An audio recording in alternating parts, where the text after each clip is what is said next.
ऐसा लगता है कि वैश्विक अर्थव्यवस्थाओं के साथ तालमेल बैठाने और दुनिया की ताकतवर कंपनियों से आगे निकलने का दबाव अब भारतीय कंपनियों पर भी बढ़ गया है।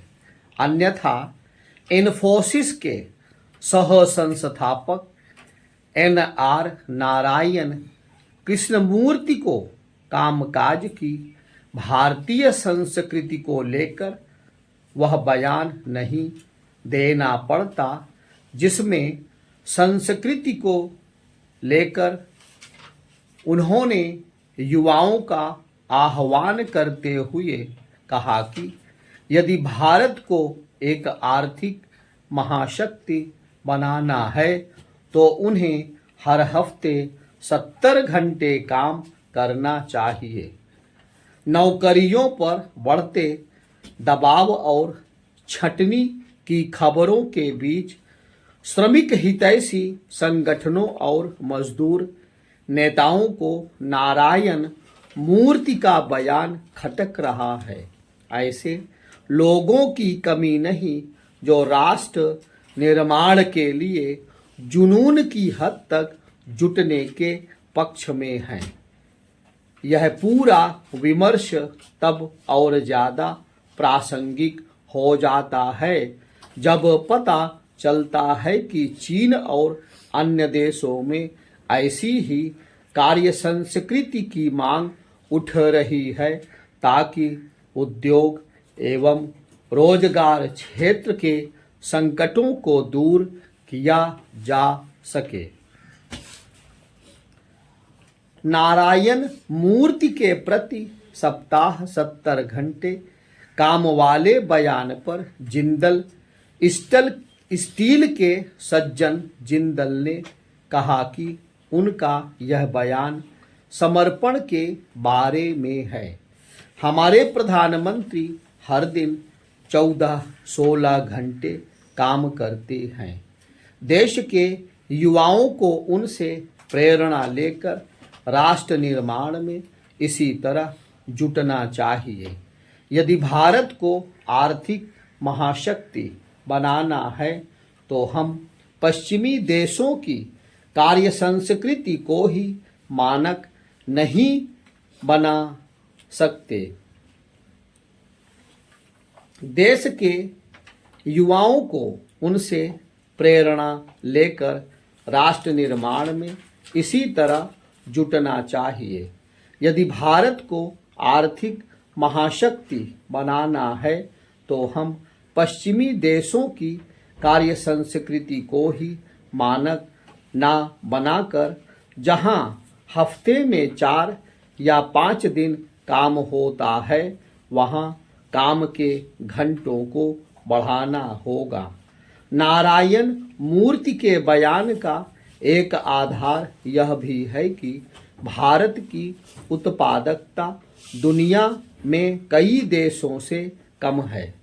जब तक हम अपनी उत्पादकता में सुधार नहीं करते हम उन देशों के साथ प्रतिस्पर्धा नहीं कर पाएंगे जिन्होंने हमसे अधिक प्रगति की है। जापान के बारे में दावा किया जाता है कि वहाँ कर्मचारी न केवल ज़्यादा काम करते हैं बल्कि वे सालाना 9 दिन की छुट्टियां भी नहीं लेते, जबकि उन्हें इसकी 2 गुने से ज़्यादा छुट्टियां मिलती हैं। चीन की ई-कॉमर्स कंपनी अलीबाबा के संस्थापक जैक मा तो यहाँ तक कह चुके हैं कि कर्मचारियों को हर दिन सुबह 9 बजे से रात 9 बजे तक काम करने की ज़रूरत है और 5 कार्य दिवसों वाली परंपरा बिल्कुल फिजूल है। भारत चीन और पश्चिमी देशों के कामकाजी माहौल पर नज़र डालें तो कई अंतर दिखते हैं।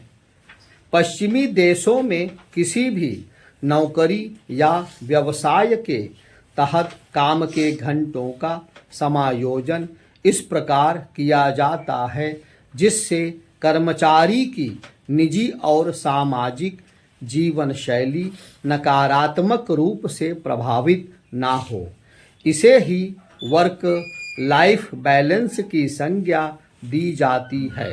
कई यूरोपीय देशों में सरकारें और निजी कंपनियां इसका हिसाब किताब भी रखती हैं कि कहीं कर्मचारी ने साल में ज़रूरत से कम छुट्टियां तो नहीं ली या फिर कर्मचारी दफ्तर में आवश्यकता से अधिक समय तो नहीं रुक रहा।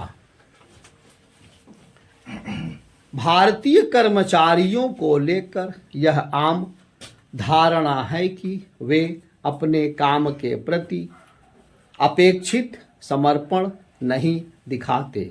देश के ज़्यादातर सरकारी कार्यालयों में कर्मचारी या तो समय पर नहीं आते या फिर अपनी कुर्सी से गायब रहते हैं।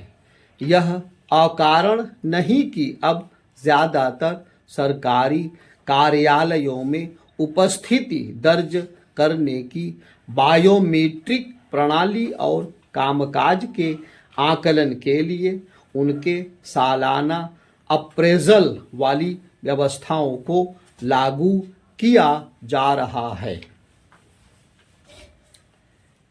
बौद्ध आध्यात्मिक नेता दलाई लामा ने कुछ वर्ष पूर्व इंडियन चैम्बर ऑफ कॉमर्स के एक कार्यक्रम में कहा था कि भारत के लोग चीनियों की तुलना में आलसी हैं।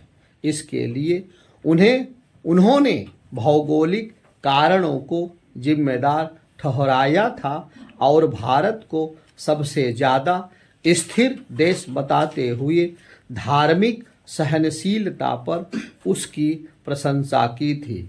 शायद भारतीयों के बारे में इसी तरह की धारणा का नतीजा है कि जो बहुराष्ट्रीय कंपनियां पश्चिम में अपने कर्मचारियों को जबरन छुट्टी पर भेजने तक के उपाय करती हैं, वे भारत में ऐसा करने में कंजूसी बरतती हैं।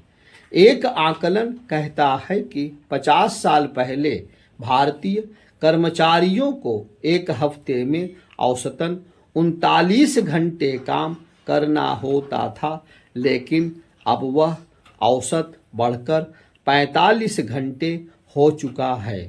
दिल्ली, मुंबई जैसे महानगरों में तो यह औसत 60 घंटे तक पहुंच चुका है, जबकि ब्रिटेन, अमेरिका आदि देशों में कर्मचारियों से प्रति सप्ताह सिर्फ 34 घंटे काम करने की ही अपेक्षा की जाती है। प्रश्न यह है कि क्या हमें नारायण मूर्ति के बयान को इसलिए खारिज कर देना चाहिए क्योंकि भारतीय तो पहले से ही पश्चिमी देशों के कर्मचारियों के मुकाबले ज़्यादा काम कर रहे हैं? इसका सार्थक उत्तर यही होगा कि हमें उनके बयान को एक सकारात्मक नज़रिए से देखना होगा और यह समझना होगा कि ज़्यादा काम करके हम उन धारणाओं को बदलने में कामयाब होंगे जिन्होंने भारतीयों को आलसी और कामचोर आदि श्रेणियों में घेर रखा है। अपने परिश्रम के बल पर देश को एक नई आर्थिक शक्ति बनाने पर ही हम छुट्टी से लेकर वेतन तक में पश्चिमी देशों की बराबरी के लिए आवाज़ उठाने और उनके जैसे अधिकार पाने के योग्य हो सकेंगे।